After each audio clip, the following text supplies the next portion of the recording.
Hakasiteng met jong nyo tarik uyayong arhaja arpusan Ngut kibriu kila do yela ka jingim hakawai ka jingja accident ka belajar pada ka Surabaya National Highway 6 hakibenta jong Shillong Umlyngkdait Riboy District.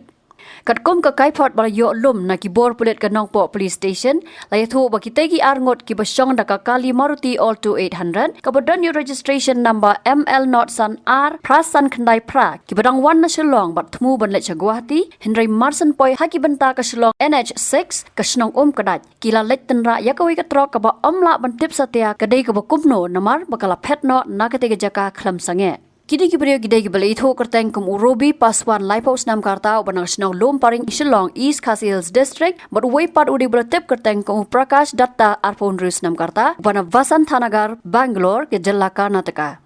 Yaka met jong kitegi Ngut la penkit no sa civil hospital nongpo banle yaka badon kam kat ba yaka kalipat la shimti barra no sa ka nongpo police station bat ka jing tokit halor kini ke jingja kala ya chakman.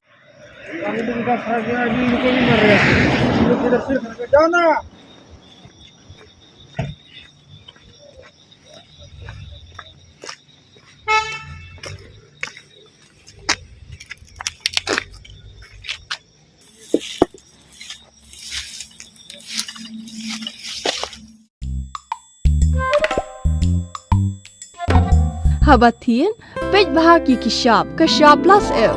Ka plus F? Hakabam bangibam dunaki eki batay kamet. Namar kata habathiru atau kau kamlu ka umpnyang kadut pej ya kashab plus F hakajing som. Yaki nutrient kumki vitamin bat ka iron la ikan diat bat ka bathau bha kam kta ikadur jingki marbam kajing mat lani ka rukom shed yaki. Balehi banai kita. Kadon ka we kajing mentoy bakongsan. Kakot kakia.